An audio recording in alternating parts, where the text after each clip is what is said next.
Another day, another rainstorm. I'm glad you've come to spend it with me, though, and sit around as we hear many great tales of many spooky occurrences. Welcome to Cozy Horror, with me, Dr. Plague. Let's get started with more great stories.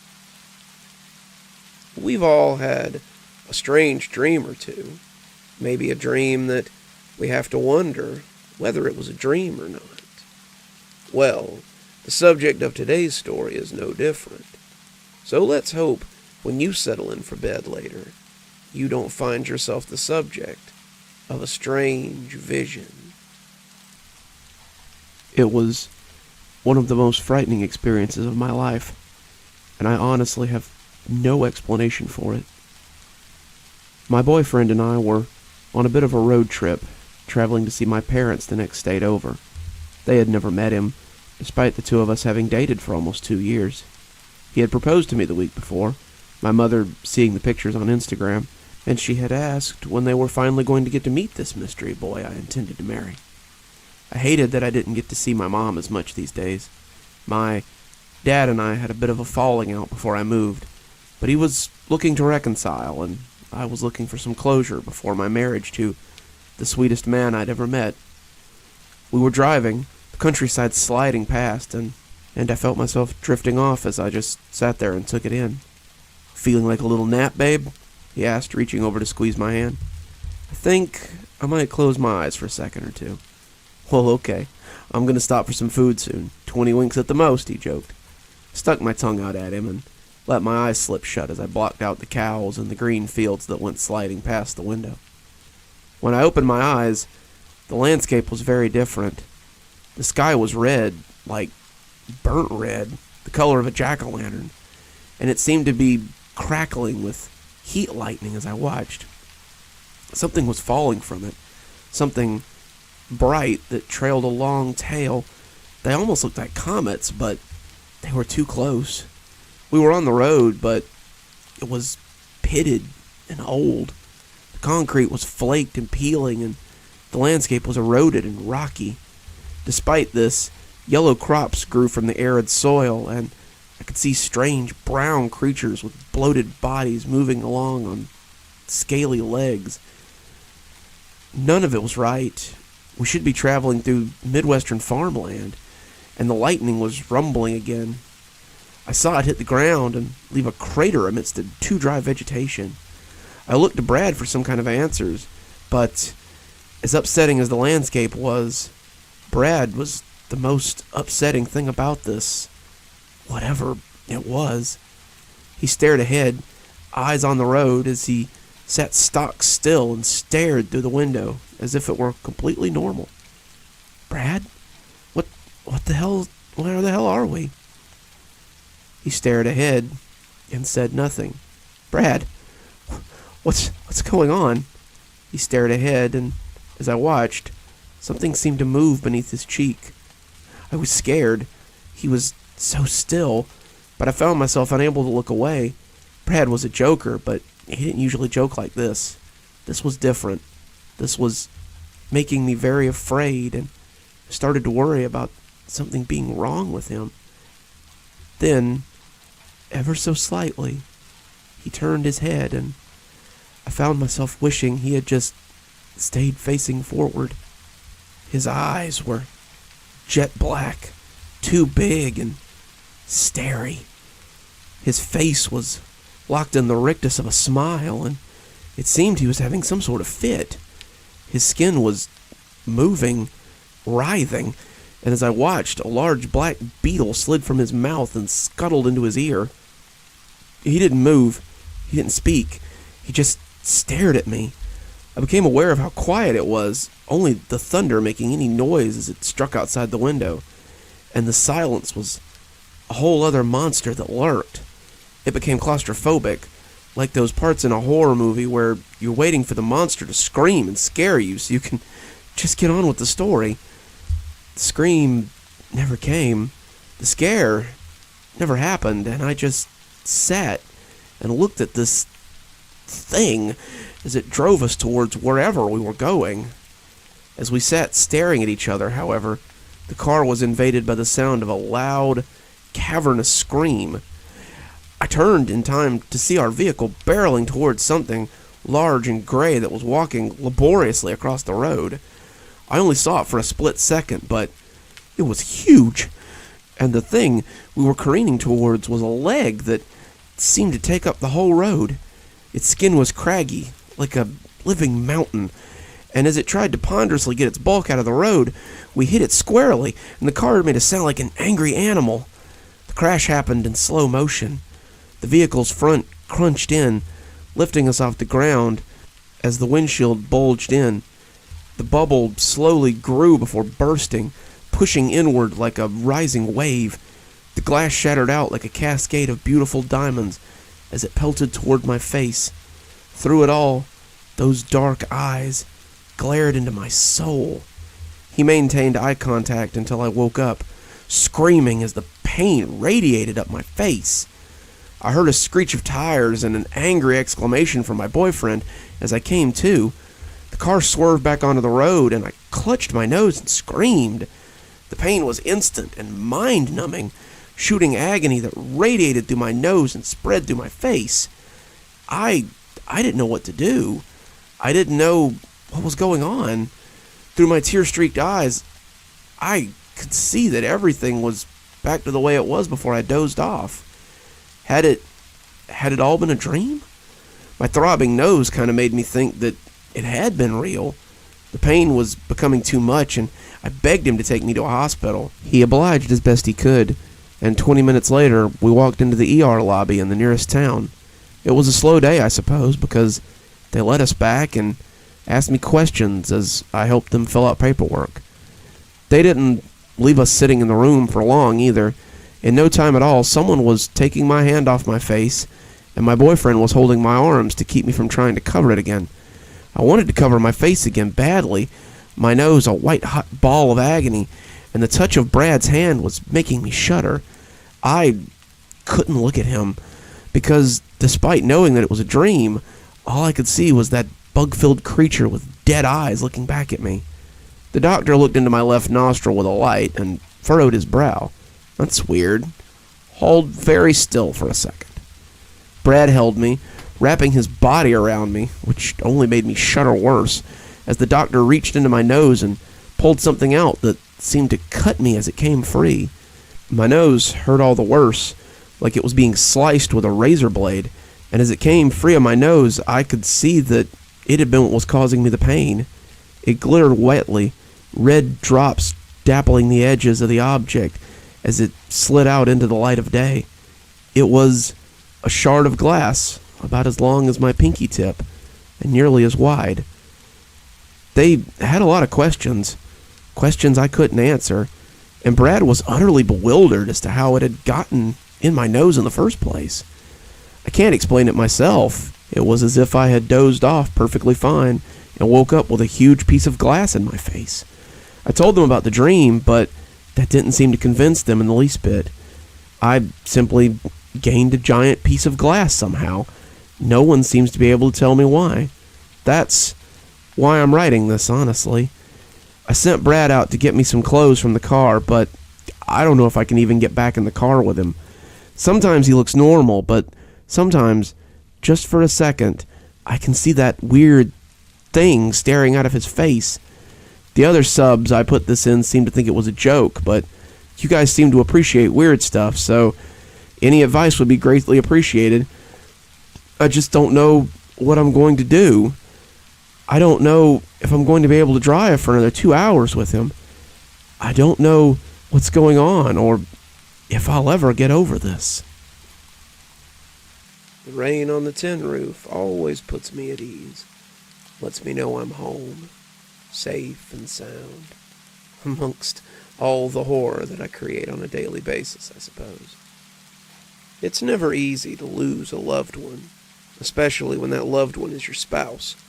Fortunately, I don't have any experience with that, and hope not to for quite some time.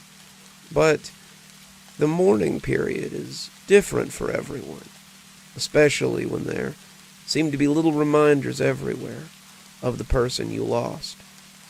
So, if you're going through a period of mourning, let's hope you don't have constant reminders tailing you, especially if it's a shadow of their former self.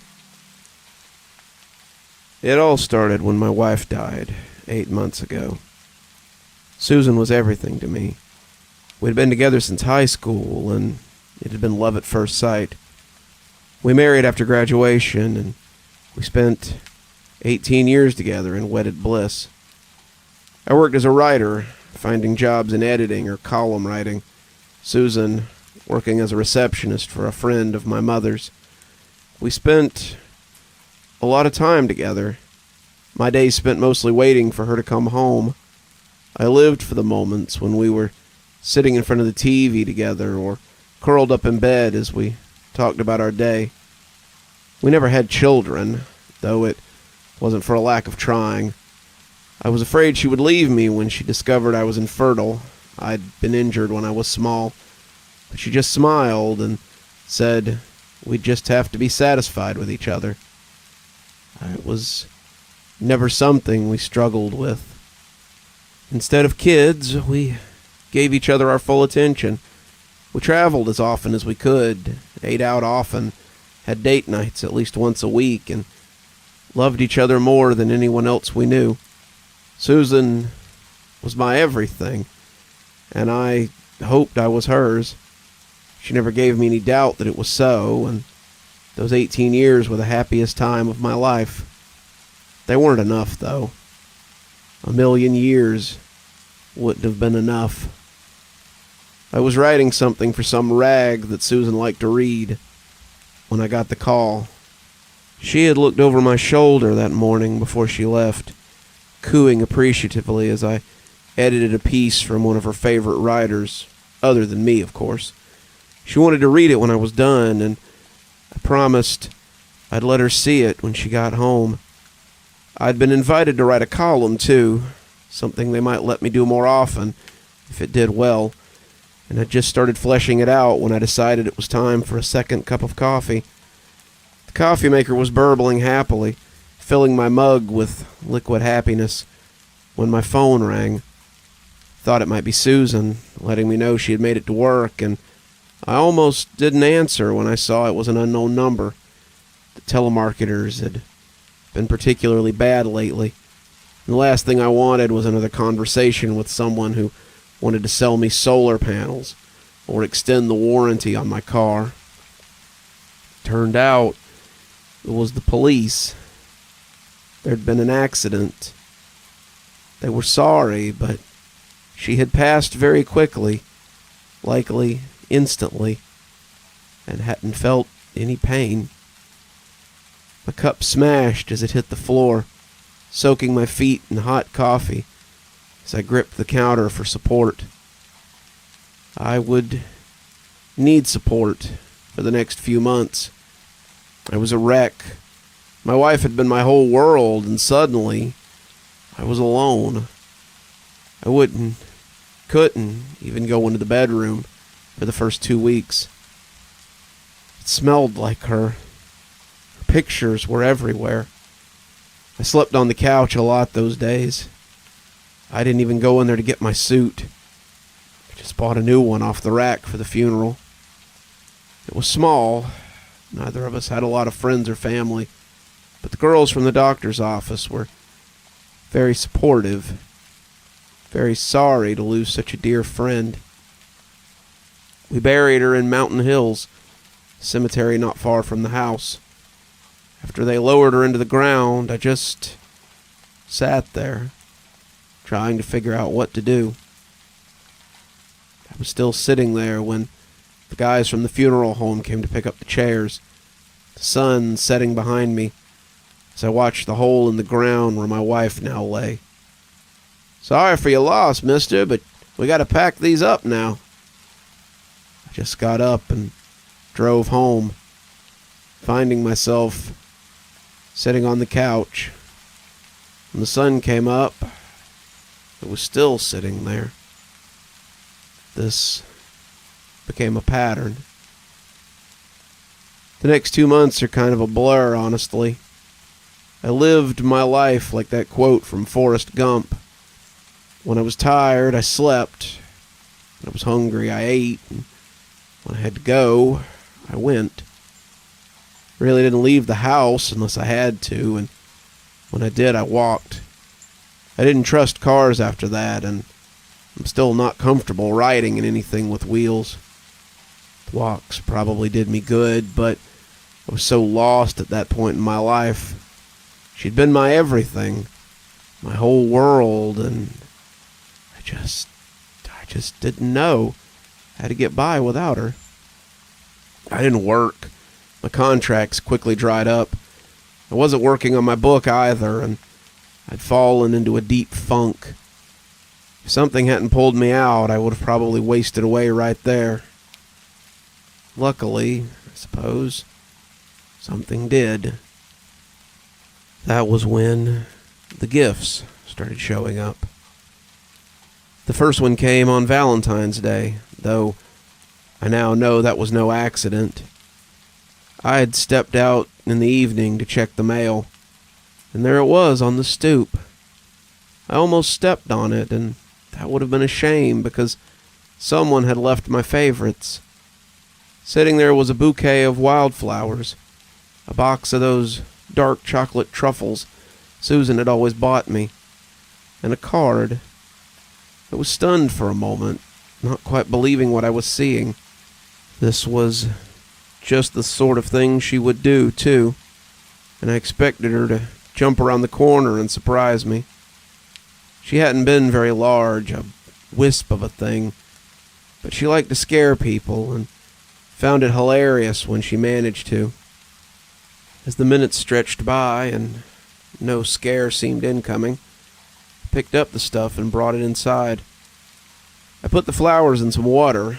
I had never gotten flowers before, but I remembered that much, and set the chocolates on the table. I opened the card and found a pretty generic card inside, flipping it open to see who had sent it. I snorted as I read it, wondering whose bright idea that had been, but feeling a little better, nonetheless. From your secret admirer was written inside, the handwriting fine and spidery, just like hers had always been. As I ate the chocolates, I felt the tears come on unbidden. The taste, the smell, it all reminded me of Valentine's days past. We would sit and watch a movie, curled up on the couch together, while she munched at her Ferrero Rochers and I ate my chocolate truffles. We'd trade sometimes, and I wish now that I could see her eyes light up as I handed her one of my chocolates again. I passed out on the couch a little later, but my dreams were a little brighter that night. After that, I started finding other gifts. Food from my favorite Chinese place, candy, books by writers that I liked. One time, someone even delivered a seafood feast from Sir Crabbington's, and I was halfway through it before I realized it was mine and Susan's wedding anniversary. I waited till after I'd finished before crying this time, but the tears were still there. I never questioned these gifts, but I never looked for them either. I assumed they were from friends or from the girls at the office she had worked at, but their dedication was heartwarming if it was. My wife must have talked about me a lot for them to know my favorite foods and snacks, and I was honestly just happy for a break in the sadness. Each of these gifts made my day a little better, and the pain ebbed away a little more with each new package. Suddenly I was feeling inspired to write again. I had the energy to reach out to my old contacts and try to work. I was running in the evenings. I was doing laundry and dishes, and felt like I might be getting a little better. The gifts were nice, but it was the other things that started to make me wonder if the gifts were all that was being given. Sometimes I would wake up to find that the clothes were folded or the dishes were already done, and I couldn't remember having done them. Other times it would be simpler things easily explained but no less odd. A blanket thrown across me, where there hadn't been one before, a pillow under my head when I had slept on the couch and left it in the bed. Sometimes as I came awake a little in the night, it seemed like I could see shadows moving in my house. I would sit up, the living room bathed in the light of whatever TV show I had fallen asleep watching, and look around for the source of the movement, finding nothing. It was weird, but I figured it was probably just my imagination. I'd been through a lot lately. Some mild hallucinations might be expected. It was on one of my jogs when I finally discovered the identity of my secret admirer. I was coming up the hallway, huffing a little from a longer jog than usual tonight, when I saw someone leaving something outside my door. I had to grab the wall for a minute when I first saw her because I thought it might be my wife. She was short, with brown hair that had been cut into a pixie cut. She was dressed normally enough in jeans and a t-shirt, but the high tops were also something that my wife favored. From the back, she looked exactly like my dead wife, except for the hair. My wife had always talked about getting it cut short, but she favored ponytails and braids too much to ever cut it too short. She was bent at the waist, leaving food or something for me. When I called her name, she jumped. When she turned around, though, I could see that I'd been mistaken. The woman was similar, but her face was different. They could have been sisters, but there were definitely subtle differences. Her nose was rounder, her face less angular, and she just seemed less substantial. I began to wonder if she might be a cousin or something, but I couldn't think of anyone in Susan's family who looked much like her. "Oh my gosh," she said, looking embarrassed. "I guess you caught me. Sorry for being so mysterious. I just didn't want to mess up your morning. I was a friend of your wife's. My name's Anne." She offered me a hand to shake, and I likely looked just as unsure of myself as I took it. I told her to knock next time and come and share a meal with me. She agreed. That began our strange friendship. Anne was just the companion I needed, and we spent 2 or 3 nights a week in my living room. Some of you will lift an eyebrow at that, but it was never anything more than talk. Anne cried as often as I did, and the two of us reminisced over Susan and what she had meant to us. Anne, as it turned out, had known her far longer than I had. The two had been friends since they were children, and Anne told me about Susan's early life in a way that made them almost sound like sisters. The more she told me, the more I wondered why I'd never heard of her before. If Susan had known Anne since they were children, why was this the first time I was meeting her? Many of her stories were things that I had heard before, so they tracked, but any misgivings soon melted away as we spent our evenings remembering. Sometimes she held me while I cried. Sometimes I held her, but it was nice to have someone there in my grief. She had just gotten done with a particularly funny story about how Susan had cut her hair too short and given herself something like a mullet before shaving it down into a sloppy pixie cut when she suddenly began to cry.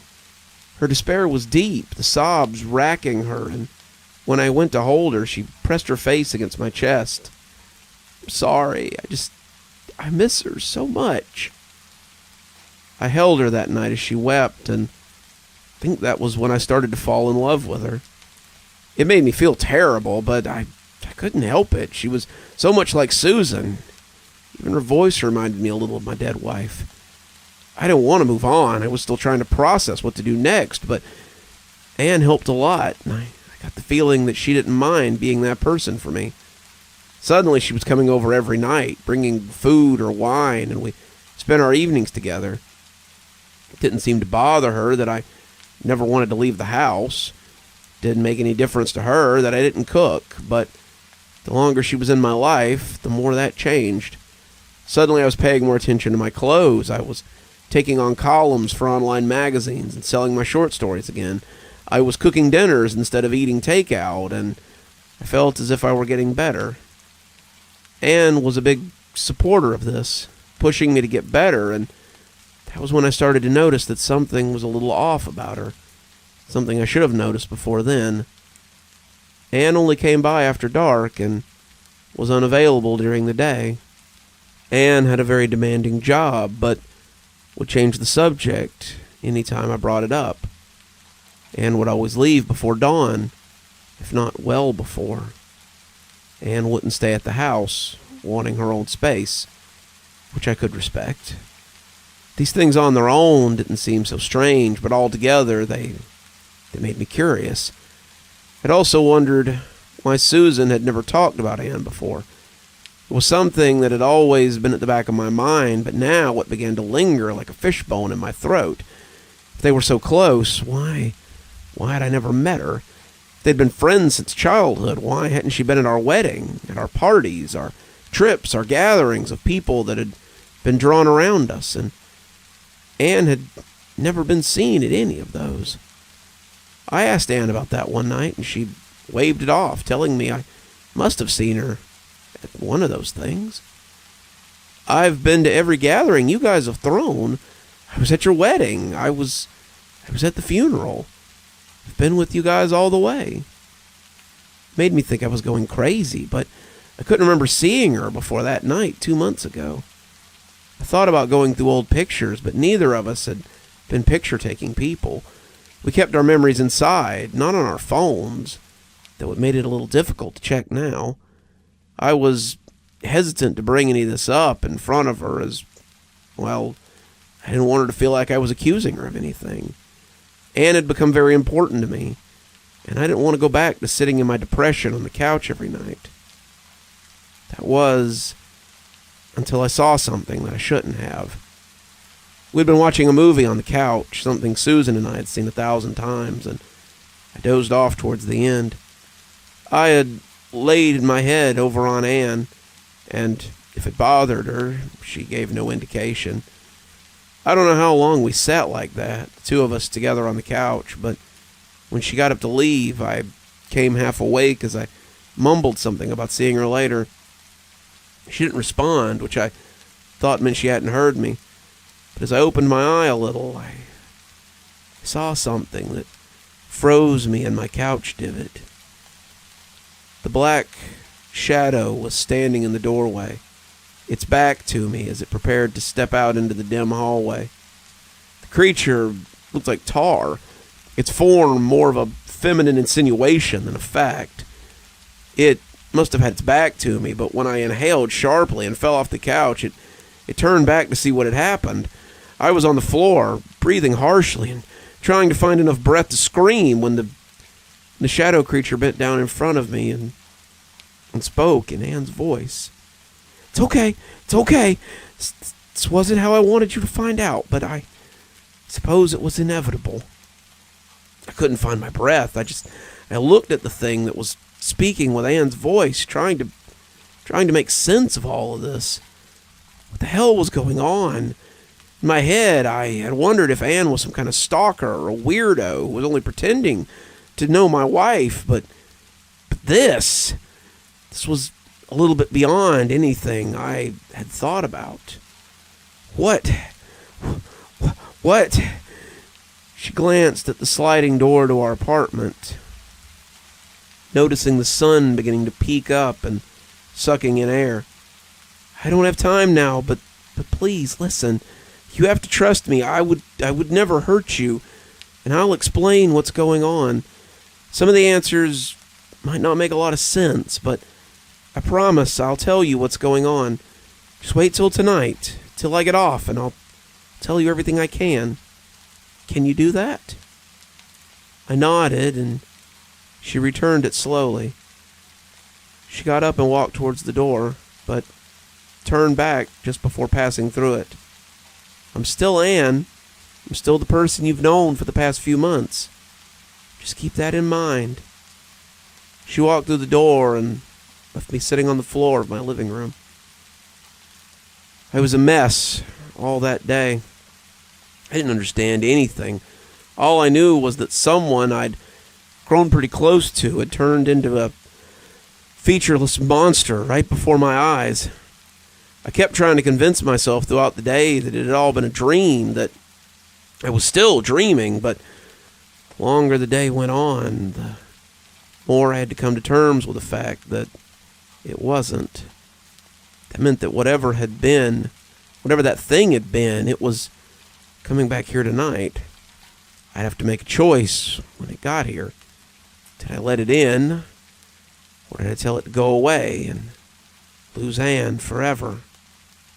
When the knock finally came, night having crept up on me as I worried the day away, I looked out the peephole to see the same old Anne standing on my doorstep. As I opened the door, she breathed a sigh of relief and asked if she could come in. I let her in, figuring that if the creature had wanted to hurt me, it would have done it before now. "Okay," she said, not sitting as she paced the living room. "I know you've probably got a ton of questions, but just let me tell you my side before you jump to conclusions." She took a deep breath, steadying herself as she tried to find a place to begin. "I didn't lie. I have been with your wife for a very long time. In fact, I've been with her since she was born. Susan and I have gone everywhere together, right up until the day they buried her. I'm Susan's shadow." I squinted at her, not really sure what to make of that. "When your wife died, I was reassigned to someone else. Someone new. Someone very new, but I still remembered you. I wondered how you were and what you were doing. I hoped you were doing okay, and as this little person napped and ate and sat, I knew I had to go make sure you were all right. I had to stay with my new person during the day when the shadows are most noticeable, but at night I was free to roam a bit more. Babies don't move as much as you might think, and with a 7 o'clock bedtime, I was left with a lot of time to kill. I leave at 5 when the sun is coming up, and come back at night so I can see you." She stopped and looked at me in an expectant way, but my mind was altogether unprepared. "So you're Susan's shadow? How?"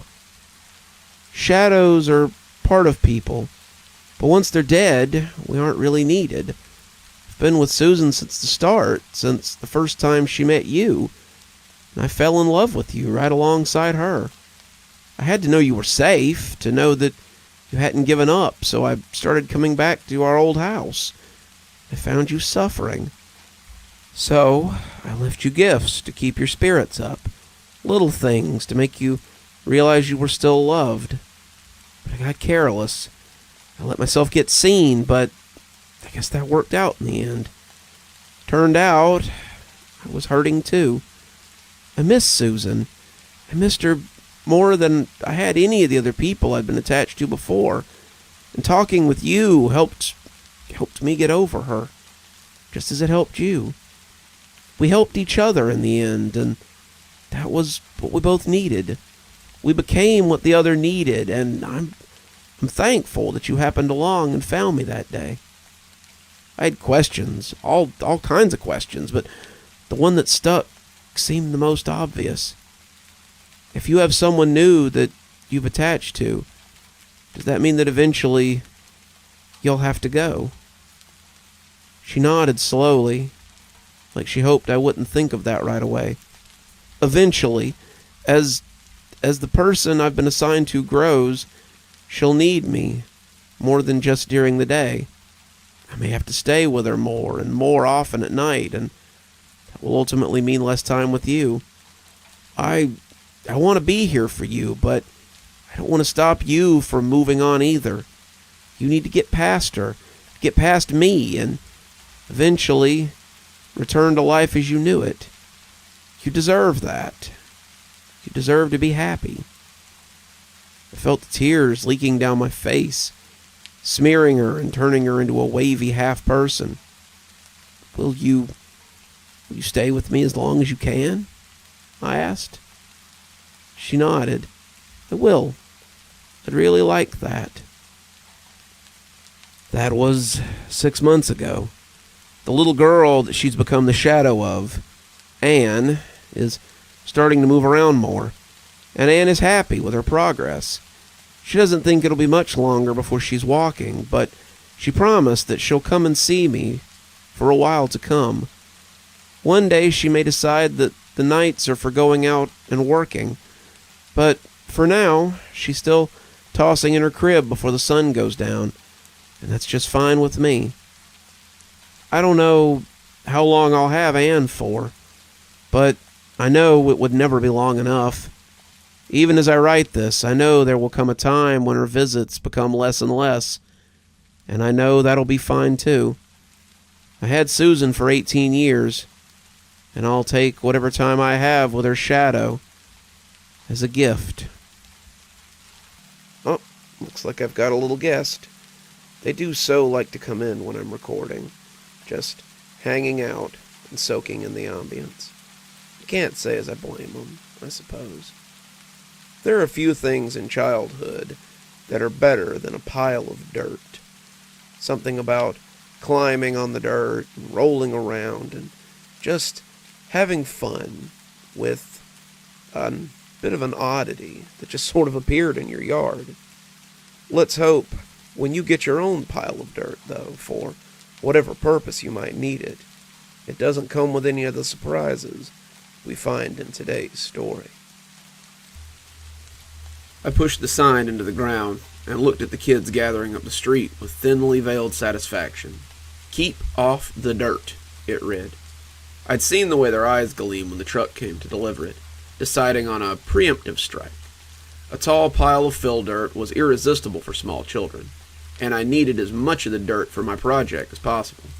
Having it scattered all over the yard would make that very difficult, and I needed to post signs before the neighborhood rowdies got any ideas. I went back inside then, not wanting to field questions about my dirt. Sitting in my easy chair, pretending to watch TV, I could see them gathering around to look at the sign. They hunkered over their handlebars and looked dubiously at the sign I had stuck in the mountain of dirt in the front yard. The sign was pretty straightforward, but I wouldn't put it past these kids to find a loophole. They knew me as the cool neighbor, the single guy who gave out full-size candy bars on Halloween and sometimes played baseball in the street with them. The guy who drank on his front porch and sometimes let them fish in his canal, if it was okay with their parents, that was. On some things, however, they knew that I was unbending, and it wouldn't do to argue with me. They all looked up when I came out on the front porch and leaned against the rail to look at them. If you're hoping to find a play-in-the-dirt free card somewhere on top of that pile, it ain't happening. Reggie looked up, and his face was still hopeful. "Gee, Mr. McQuinty, that sure is a great-looking pile of dirt you have there." I nodded, keeping my face neutral as I tried not to smile. "Sure is, and it's for filling in gopher holes, so I'll likely need all of it. If there's any left, though, I'll be sure to let you kids know so you can trample it flat for me." They rode off down the road, sitting a little higher on their bikes as they realized they might still get to play in it. I shook my head as I watched them leave. I'd never known anyone to get so excited about a pile of dirt, except maybe for a bunch of kids. Something about all that fresh, powdery dirt just made them go a little bit crazy. As I looked at the 6-foot mound of fine white dirt, I almost felt like jumping on it myself. I went inside to finish my preparations, getting my work clothes on and finding my gloves. I sat in the living room pulling my boots on when I saw something out of the corner of my eye. I glanced up, the afternoon shadows just starting to lengthen, and saw a pair of small figures standing beside the road. I paused in mid-tie, looking up to see two small forms looking at the pile of dirt. It looked to be a couple of neighborhood kids, maybe having one last look before getting back to their game. I shook my head. Kids were so predictable. I finished tying my boots and stepped out onto the front porch. "Hey, looking's fine, but I don't want to see anyone in my..." The road was empty. I looked up and down the road. The kids were already playing a game of touch football further down the cul-de-sac. And I picked up my shovel as I thought about how strange that had been. Those two must have really been booking it to make it back to their playmates so quickly. As I started scooping dirt, I thought longingly about having that kind of energy. It would certainly make this job a lot easier. I spent the rest of the afternoon filling in gopher holes. It had been a particularly bad season for them, and the dirt was a band-aid solution at best. The gophers would continue to dig up my yard until I invested in a dog or something. I kept slinging dirt until the sun grew low in the sky, one angry Chuck actually coming up to growl at me before I threw a shovel full of dirt in his face. When it became too dark to see, I thrust my shovel into the pile of dirt and shook the remaining dirt off myself. The kids were finishing up their football game, heading home as the streetlights came on. They all looked longingly at the pile of dirt, but they knew better than to make a play for it while I was standing on the front porch. My cigarette winked on and off as I stood watching the sun go down, and I pitched the end into the dirt as I went inside. I was frying up some hamburgers when I heard the first tremors of laughter from my front yard. Over the sound of popping grease, I could hear the scuttling laughter of children as they played out front. I walked over to the living room window and looked out into the front yard. By the streetlight's ghostly light, I could see them playing on the mound of dirt I had out front. There were two of them, both dressed in dirty jeans and colorful shirts, both having a ball as they capered on my pile of dirt. I was out the door in a matter of seconds, yelling before the door had fully opened. "Hey, just what the hell do you think you're doing? Can't you read? Stay off the..." The streetlights were dim, but even I could see the absence of anybody in my yard. I walked over to the pile, looking around to see if someone was hiding behind it. I saw pretty quickly that wasn't going to be the case. The pile of dirt was hardly 3 feet tall, and a kid would have to get pretty low to hide behind it. I glanced up and down the street, but the only thing moving on the road was an old chip bag pushed by the wind. I looked back at the pile and was shocked to find that I didn't even see any footprints. The wide, low dirt pile still looked fairly pristine, other than my shovel marks, of course. I scratched my head and went back inside. Maybe I'd just been working too hard today. I pulled my fries out of the oven just as they started to burn. I made 2 hamburgers and added them to the pile of french fries. I tipped a beer into a chilled glass and brought both to the table. After shoveling dirt all afternoon, I was tired and ready for a bite. As I lifted the first one from the plate, I heard my stomach grumble as the grease oozed off the meat. I had just taken the first bite when I heard the metal clang of my shovel falling over. I looked up to find those kids playing on my dirt again. I came barreling out the door, my dinner cooling on my plate, as I stormed out to send these kids off. I was becoming frustrated. I'd made it pretty clear that I didn't want people on my pile of dirt. I had been pretty nice about it, posting signs and asking the kids not to mess with it, but it appeared that some of these kids weren't getting it. If I needed to be a bastard to keep these kids off my dirt, I suppose I'd have to be a bastard. I'd barely gotten 2 words out of my mouth, though, before I once again noticed the yard was empty. I was really getting tired of this. I know what I saw, and what I saw was a pair of filthy kids on my pile of dirt. No matter how many times I checked the yard, though, there was never any sign of a trespasser. The strangest part was a distinct lack of footprints, though. The sand was fresh, maybe even a little damp when you got past the top layer. The kids had been jumping on the sand like a trampoline.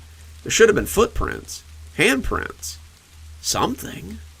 They came back 3 more times that night, but the last is the only one that really stands out. That was the worst of their appearances. They appeared again as I was finishing my dishes, and again as I sat watching TV. I came striding out to holler at them both times, but all I found was an empty yard. This was ridiculous. What the hell was going on here? I know what I saw, but they were always gone the instant I came outside. Nobody could move that fast, especially not a couple of dirty little kids. And what the hell were they doing out after dark? Most of the parents on this block didn't let their kids out after the street lights came on. Something funny was going on here. The last time I saw them, that night at least, was just before bedtime. I'd thought the pranks were over as time slipped on. It was 11 o'clock, and I was walking through the living room to get something to help me sleep. I was still a little on edge, and I thought that a nightcap might help me calm down a bit. I was coming out of the kitchen with a tumbler of whiskey, the curtains still open on the front yard, when I saw them there. My glass slipped out of my hand as the 2 kids stood crouching on top of my dirt pile. I was speechless for a moment as the angry fire built inside me. I was furious. Who the hell did these kids think they were? They were coming up in the middle of the night, trying to mess with me. But why? I'd made a very simple request. Why were these kids tormenting me? Because I wouldn't let them play on my damn dirt pile?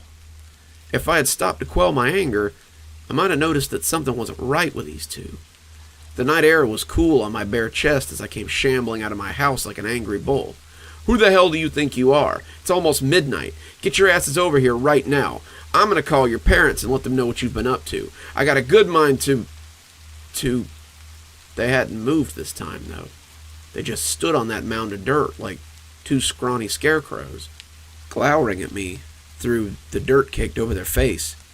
My God, had they been eating the dirt or something? I had thought them filthy, but these kids were downright grimy. They didn't seem at all concerned with me, but I definitely had their full attention.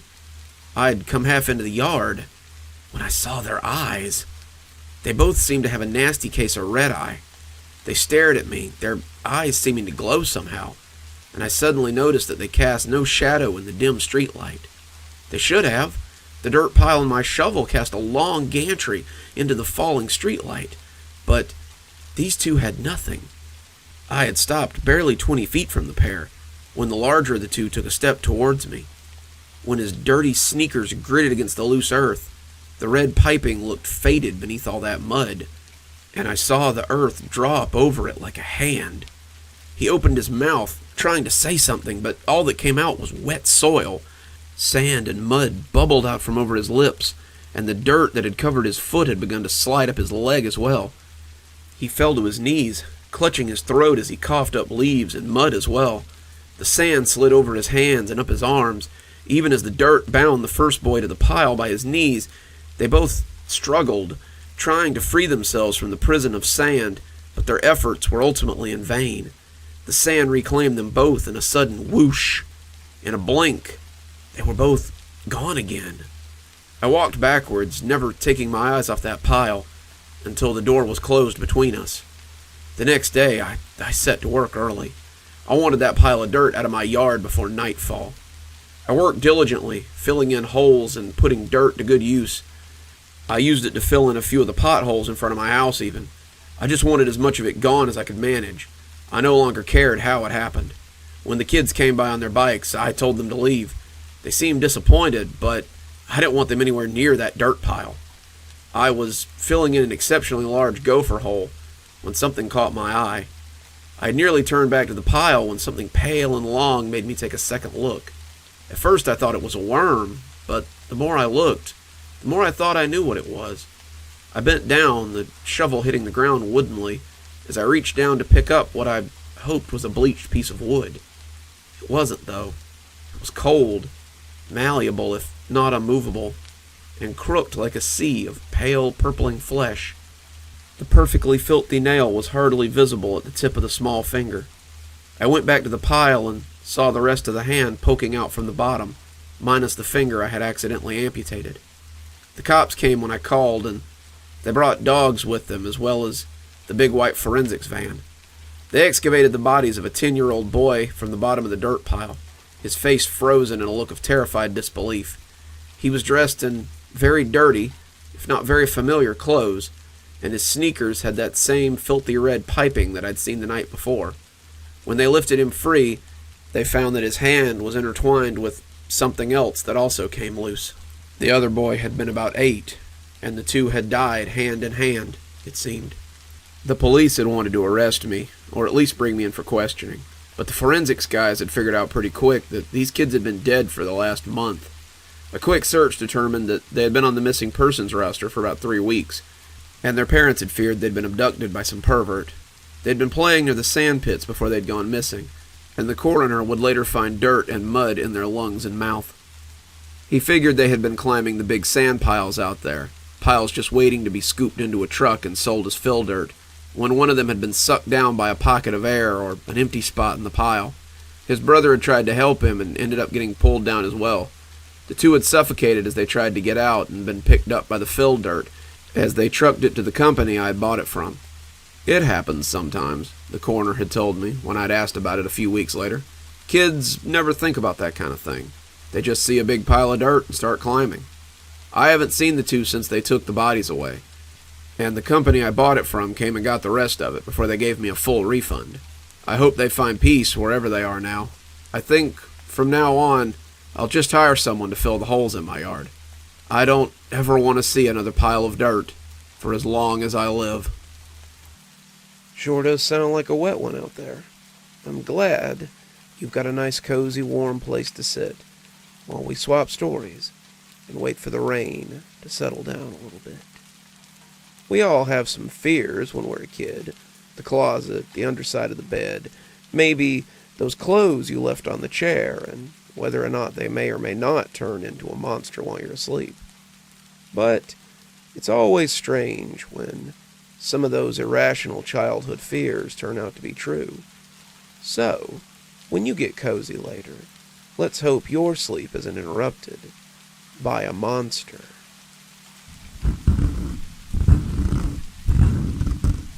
There it was again. Jeremy put his hands over his ears and tried to block the noise out, but the scratching against the hardwood sent chills up his spine.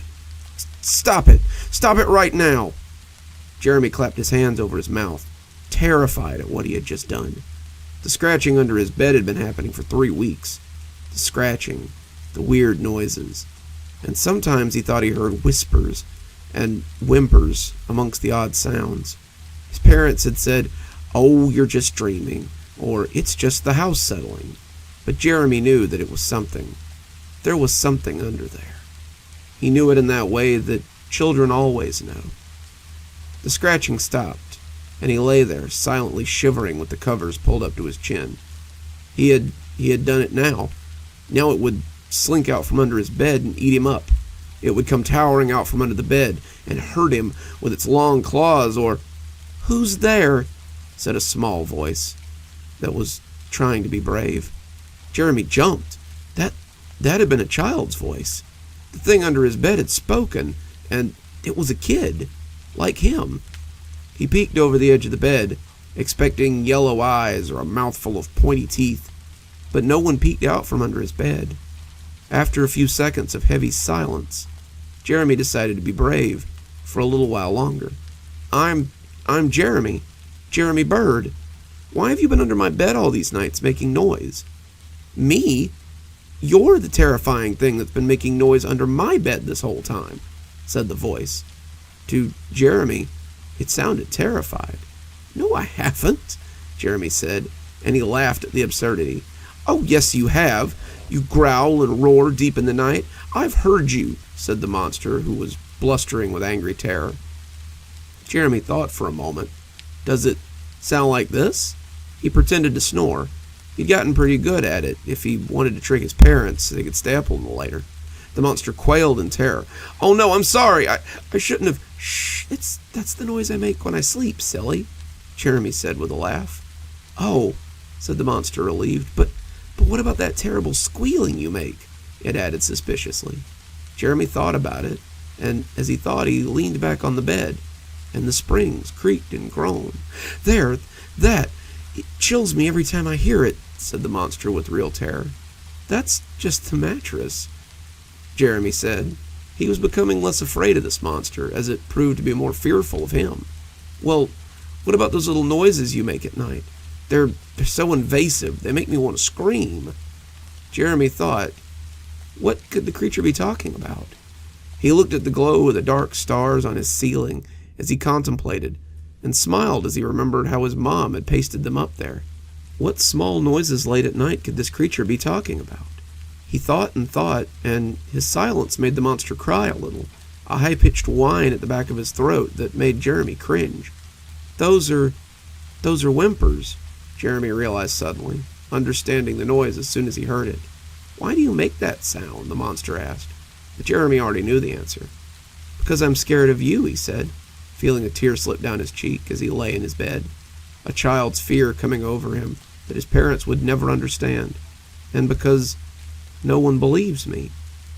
There was silence for a minute. "I'm sorry," said the monster in a small little voice. Jeremy felt himself smile a little. "It's okay. I don't think you meant to scare me. It's just in your... No, not for that. Well, I am sorry for that, but I'm more sorry for what's about to happen to you." Jeremy tensed. "What do you mean?"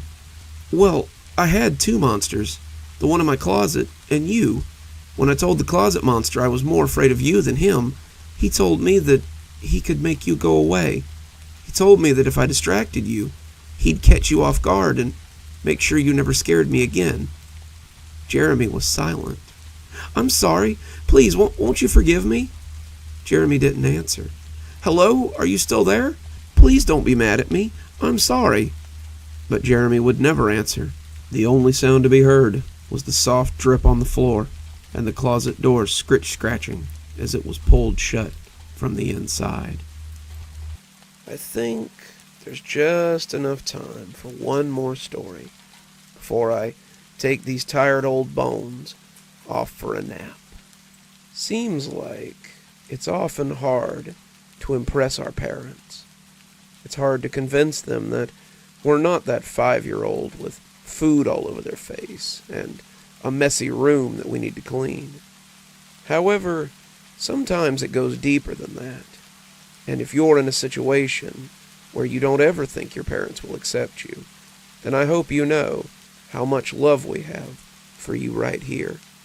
But sometimes it's hard when you have a face that only a mother could love.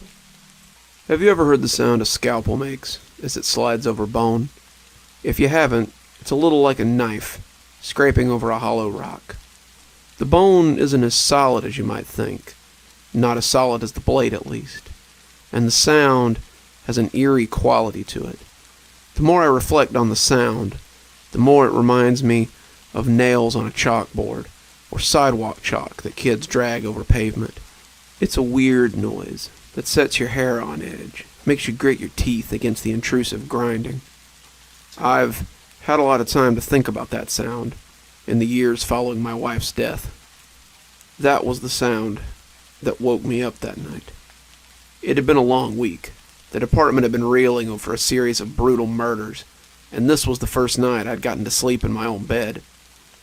I had been crashing in the break room, sleeping in my car, living one cup of coffee at a time, while we tried to catch this sadistic son of a bitch. I know many cops in the same situation, but as most of us are locals, the desire to see this guy brought to justice was palpable. The killer had been sticking to a specific area. My area, actually. He was killing with no pattern, no particular demographic, but he seemed to be sticking to victims in this particular part of town. They were low to middle income families, people who couldn't just afford to up and leave because a crazy killer was on the loose, no matter how heinous the crimes were. And the crimes were particularly heinous. 7 different victims, none of them having anything in common, had been found with their faces skinned down to the bone and removed. The whole face. It was as though someone had cut the face off, skinned it to the skull, and took it with them when they left. Nothing was ever taken from the apartments. No messages were left. The killer never lingered after doing their strange deed. We called him a killer, but the victims were usually still alive when he left. They died from blood loss afterwards, sometimes living for hours, lying there as they watched their life leak away and screamed wetly. The last one was a store owner, well liked in the community too. The one before that was an 80-year-old grandmother. Before that it was a 19-year-old girl who was popular with the boys in the neighborhood. A bike messenger, a beat cop, an aspiring actress, a high school student who was once a beauty queen. None of these people had even known each other. There was no connection between them except for where they lived, and no one could find a single person that any of them knew in common. The only connection seemed to be that they were all well liked. I had been sent home that night, Captain telling me that I looked like crap and I needed to sleep in a real bed. My wife had been waiting for me. Captain Weems may have called her before I left, and the night had been a good one. She had saved me some dinner, roast, potatoes, things I liked, and we had cuddled on the couch as we watched something on Netflix. As tired as I was, I remember feeling warm just the same as I spent the night with her. When she looked up at me, her head pillowed in my lap, I remember thinking I was the luckiest guy in the world. When I fell asleep after a rather heated session of lovemaking, I found myself looking forward to the next day, hoping that we could catch this guy and get rid of some of the fear that was hanging around like a cloud. When I came awake, it was because of the scraping noise. Some nights, I wish I had just stayed asleep. I lay awake for a few seconds, listening to the scraping sound and wondering what it could be. It was such an alien noise, like a nail dragged across a window. There was an underlying sound as well, a low, muffled sound, like someone having a bad dream. I rolled on my side, thinking my wife was having a nightmare or something, and wanting to comfort her. She was prone to nightmares. Her childhood had been less than ideal, and I wanted to wrap her in my reassuring arms. I found myself unable to move, though. My whole body was heavy, my muscles unresponsive, and all I could do was lie there and listen to her soft groans and husky moans. I was trying to move, but this was different than the usual sleep paralysis somehow.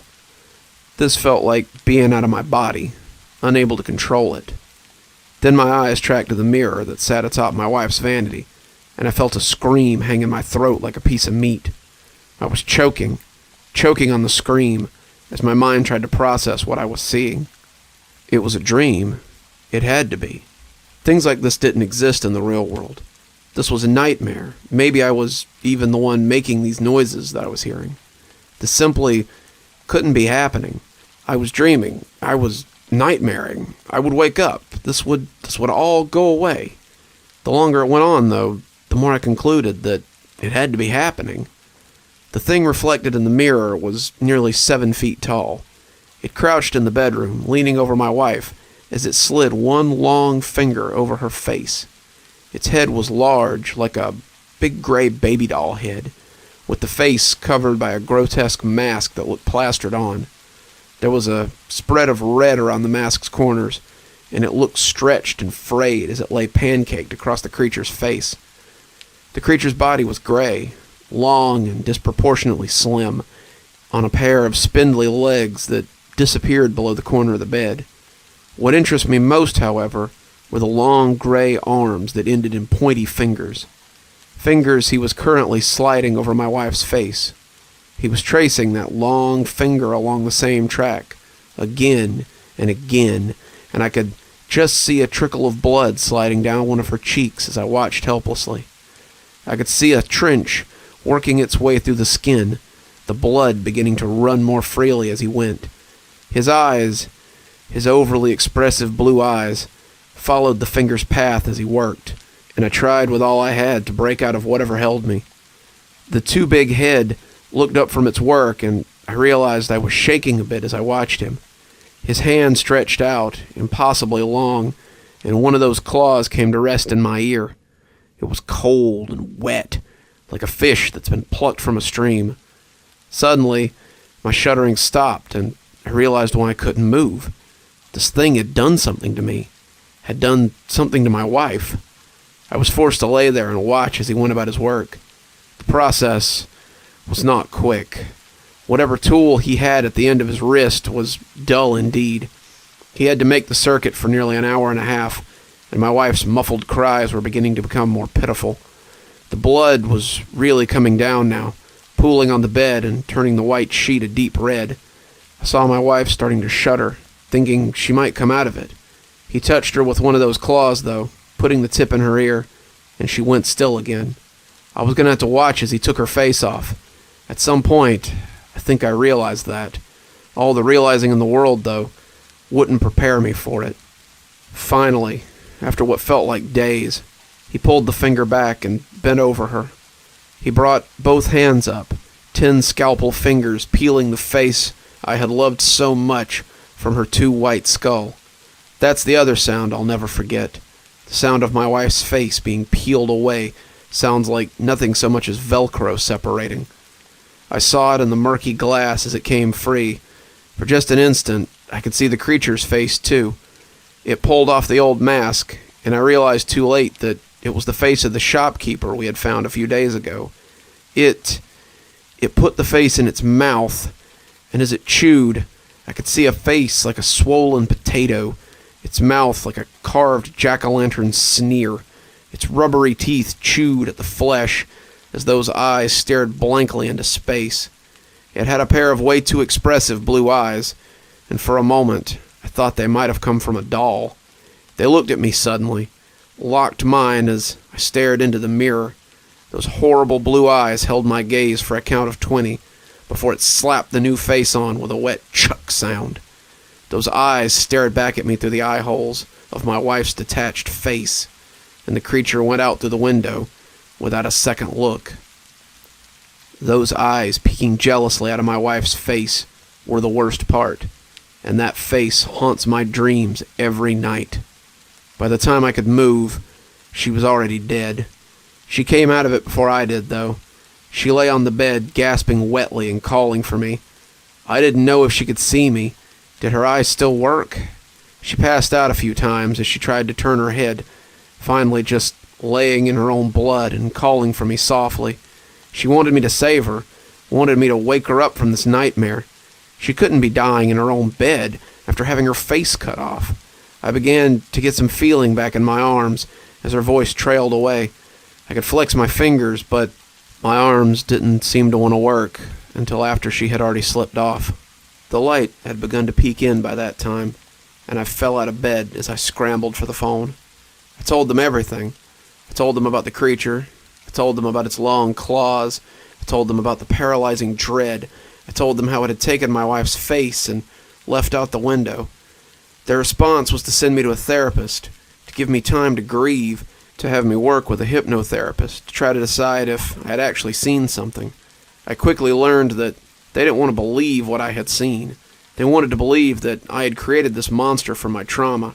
They wanted me to believe it too, but I wouldn't. I suffered through the bereavement period. I went to the therapists and told them what they wanted to hear. They wanted to tell me that the creature was a way for my mind to cope with what had happened.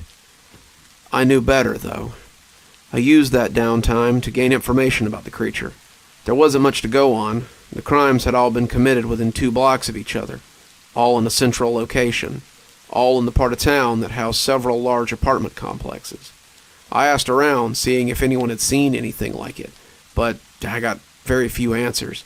Some of the homeless people told me that they had seen something skulking about lately, but most of them were too strung out to be credible. A few of them led me to an abandoned underground station that had once been central to the area, but now stood abandoned.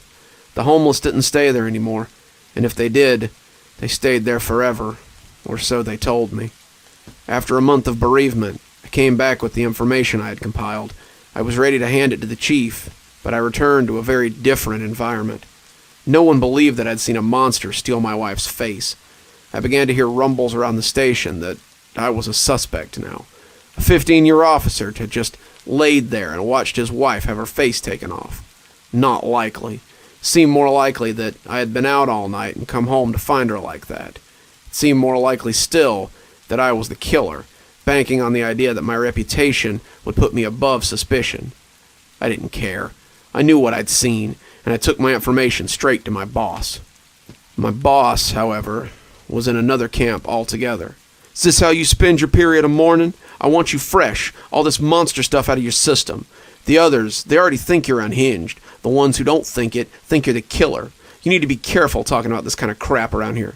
Get back to your desk. You're on light duty until further notice.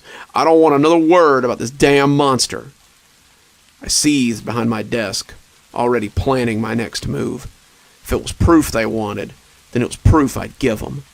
I left early that morning and went to my home to prepare. I packed a bag, took my service pistol, and a shotgun from the hall closet. The little pump action fit nicely in my camp sack, as well as a rope, a flashlight, and some trail bars. I dressed warmly. The November weather was already becoming frigid after dark, and I looked back at my apartment before leaving, unsure if I'd ever see it again. I glanced at my wife's portrait on the mantel, though, and it was enough to send me on my way. This creature wouldn't be wearing her face for long. The old underground was a dilapidated relic, a toothless mouth that gaped out of the pavement. The gate was locked, but I had been told the fence was cut around the back. Some industrious vag had made a neat little hole to scurry through, and I entered the perimeter without much fuss. The sun had begun to set as I flipped on the flashlight, and it cast a red glow across the grimy tiles. The glow was gone after the second staircase, and I was plunged into true darkness. The outside had looked bad, but the inside was a ruin. The tiles had been shattered in places, light fixtures hanging from a leaky roof, and a single train stood like a hulk on a dead track. There was a constant sound of dripping water, a constant sound of scurrying feet, and it was easy to imagine that this was what Bilbo Baggins had found under the Goblin Mountain. I found myself swinging my flashlight around at every sound, my years of cool police training melting away as I descended into the station. Near the tracks, I found a handprint that looked red with dried blood. I jumped down to the tracks without a second thought, drawing my gun and looking right and left. My light fell across a fainted smear going left, light red staining the side of the train. I decided that was my direction. I moved quietly, not wanting to tip my prey off. He could have been hanging over my head for all I knew. If he lived here, he could probably see in the dark, and bringing a beacon with me would be as good as screaming down the tunnel. As I moved, I had little doubt that he knew I was here. The deeper in I went, the worse the scuttling and the skittering became. I told myself it was rats, but how sure was I of that? How sure was I that the scrabbling I heard wasn't the sound of those sharp fingers scraping across the ceiling? How sure was I that that scrabbling was the sound of those equally long toes, toes that I had never seen, gripping the pavement and moving his body along in a quiet scuttle? As I took another corner, I could swear that something big moved just out of my flashlight beam. I held it there for a count of 20 before turning away and continuing down the tunnel. The blood smears were all gone now, but I felt drawn deeper in as I took turns at random. It was almost as if I could hear my wife's voice calling me, and I had little doubt that he knew I was there now. I had even less doubt when he fell on my back, slamming my head down on the floor and sending my gun spinning out of my hand. I blacked out, and when I came to, I really wished I had died. I was laid across a metal bench somewhere deep in the tunnel. An eerie light lit the space, some kind of plant life maybe, and I found that I was paralyzed again. That was when my wife's face, a face made terrible by those two expressive eyes, loomed over me, and I'd have cringed away if I'd been able to move at all. It studied me, maybe it even recognized me, but its regard was terrible, as it came from a face I had loved so much. Her face was decomposed, rotting away as it clung to the creature's skull, and I felt something goopy fall onto my cheek as he leaned close to inspect me. I had only thought it couldn't get any worse. That was when he pressed that finger to the cleft in my chin. He began to circle, the claw digging against my skin as he slid the nail around and around and around my face. It didn't hurt at first.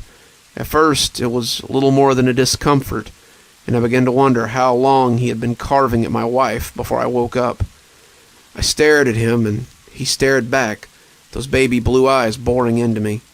His eyes were mesmerizing, terrifying, as they held unwaveringly still. As the minutes stretched into hours, I began to feel my face heating up. It was subtle at first, just a little warmth around my chin and forehead, but as the circling finger went round and round and round, I felt like someone was holding a lighter on my skin. I would have screamed, my flesh becoming seared, but I couldn't move, and my horror was trapped in my throat. I started to feel the blood as it slid down my cheek. First, it was just a trickle, a damp line or two, but soon it ran in rivulets. Soon I could feel my flesh parting from my skull. Soon I could feel that sizzling heat as it cut my skin, and I felt as though I might pass out. I had to. I must black out from this shock. There was no way that everyone was awake as he cut their living face from their body. It was impossible. It was sick. It was... He pulled the finger back suddenly, and I realized with real horror what was about to happen. All 10 fingers gripped my flesh, and I tried to pull away. Maybe I could still make it to a hospital. They could fix me. They could make this right. There was no way he was going to take my face. This wasn't how it was supposed to go. It wasn't supposed to... He gripped my face, and I heard that same Velcro ripping as my own skin came free of my skull. Then he devoured my wife's face as I watched, and slapped my own across the gore-soaked canvas that was his lumpy head. He hooted then. Hooted and cried in a strange, unknowable language. He turned to a deeper tunnel and cried out in pure pleasure as he fulfilled whatever ritual he was performing, whatever dark spell he needed these faces for. I hoped he would let me go now. I had lost a lot of blood, but maybe I could still get some medical attention. I felt groggy, but When I heard something struggling out of the depths of the tunnel, I felt something heavy settle into my guts. What fresh hell was this? Out of the darkness, lit only by whatever phosphorescence dwelled down here, came a hulking thing that slid on long gray limbs. It was spider-like, a massive gray blob that pulled itself along on something like tentacles. Each of them ended in the same hooked fingers as the creature. It lowered its equally mushy face to the creature, taking in the face he now wore, and I heard something speak in a voice made of broken glass. "Do's it please, oo mother? Do I please, oo mother?" it cried, and that voice was full of hope and terrible longing. The gray creature leaned in, seemed to contemplate for a long moment, before it opened its shapeless mouth and whispered a single horrible word in a language like snakes crawling across my naked face. "Ugly." Then it pulled itself back into the depths, and I heard the creature sobbing as it fell to its gray knees and wept. Then, suddenly I was running. My mind had set itself to autopilot, and my body and mind just couldn't take it anymore. Myself pushed against this thing and its terrible need, and my body propelled itself away before this knowledge could do my brain lasting harm. I ran and ran, blind in that lightless world, as the blood leaked down my naked face. If the creature came after me, then I never knew. If the thing that wore my face came after me, I never knew. I was running one second, the darkness pressing in all around me, and the next my world was full of light, and I was falling into oblivion. The next thing I knew, I was in the hospital, being told just how lucky I was to be alive. An undercover cop had followed me to the underground entrance, and had waited to question me when I came back out. When I didn't come out for several hours, he called in people to look for me. Those people had heard me screaming through the tunnels, caught sight of my faceless form in their flashlights, and caught me just before I fell. I had nearly died on the way here. I had simply lost too much blood, and my body was in some kind of shock. They had sedated me, my night terrors causing me to buck and scream, and I had spent nearly a week in the hospital bed. No one thinks I'm crazy anymore. No one thinks I'm the killer anymore. Certainly, no one believes I cut my own damn face off.